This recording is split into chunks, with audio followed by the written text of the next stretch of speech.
What's going on, guys? Part-time deep dive. Back again, covering college basketball.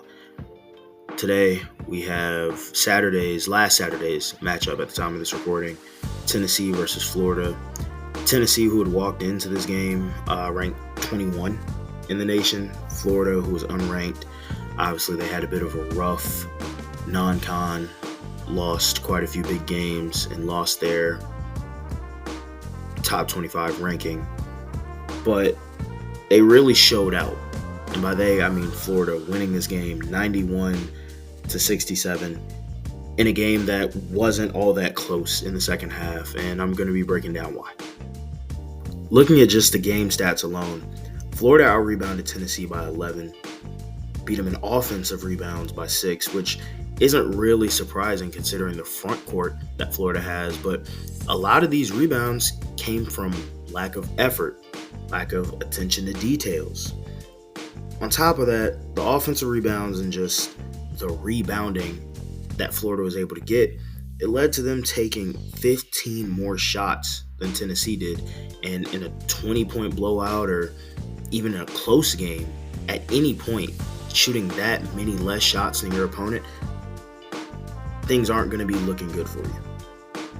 Tennessee also turned the ball over a lot this game with 18 to Florida's 10, which also correlates to Florida scoring 30 points off of turnovers.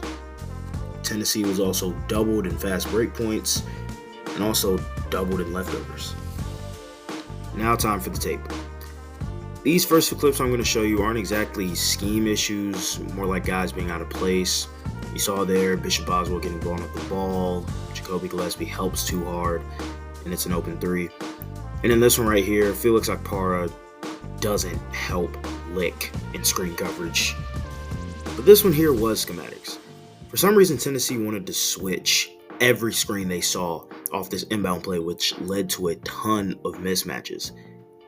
And like I said earlier in the video, Florida thrives by getting their offensive rebounds, and nothing invites offensive rebounds more than size or lack thereof it, and guys just not wanting to box out down low. And speaking of guys not wanting to box out, this possession here just speaks for itself.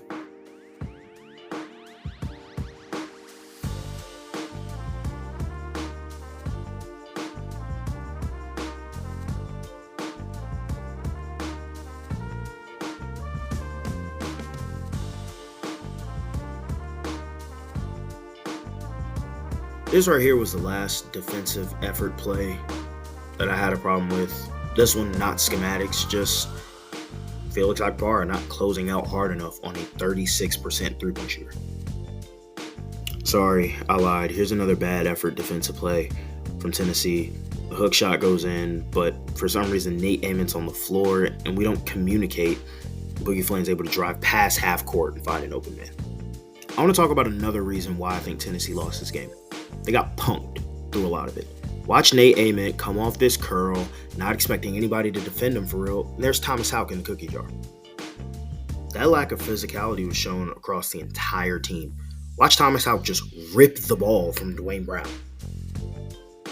Or better yet, how about this one, where Tennessee has a 4-on-2 rebound advantage in the paint, but somehow Ruben Chindalu gets his hands dirty and forces a jump ball. How about this one, where a missed free throw leads to a fast break for Florida? It's just lack of attention to detail. Also adding on to that attention to detail thing, Bishop Boswell threw 6 turnovers in this game. And this was just one of them, and they all looked very similar.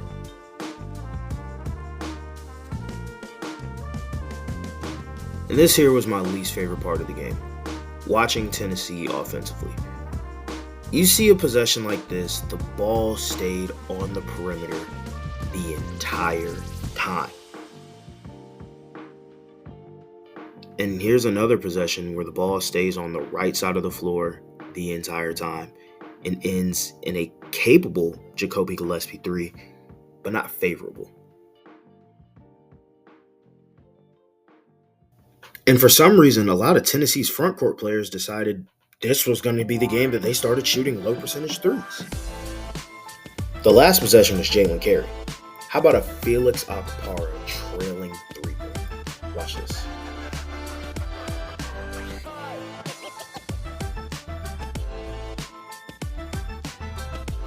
And even when we're lucky enough to get the offensive rebound, this is the shot we take after it. Let me formally introduce you to the 2025-2026 Tennessee men's basketball team.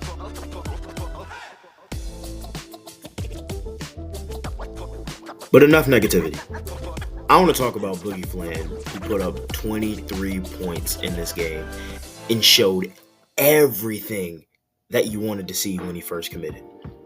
The passing, his ability to get good paint touches, his catch and shoot threes that he made in this game.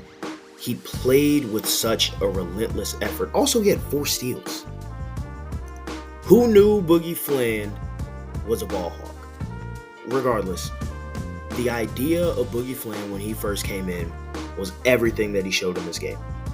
The ability to drive to the paint, to knock down shots, hit tough shots at times, and now there's a chance that we could see a defender out of him. Obviously, a game like this won't always be the case, but to see that it's possible, which is something that I didn't know at the beginning of the season, seeing him play Duke and seeing him play against UConn and Arizona, I saw him as a guy heading into Christmas and Thanksgiving thinking, this guy's holding them back. Looking at a game like this, I see that there's potential and that there's a chance that he's still figuring his way out, and maybe, just maybe, by the time March rolls around, he'll look like an All-American guard.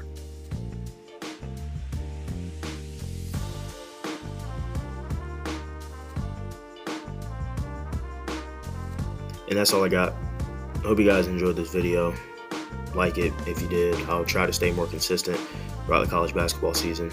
Making these videos and watching hoops in general is something I really enjoy, so there's really no reason that I don't do this more often, but that's it for me. See you guys in the next one.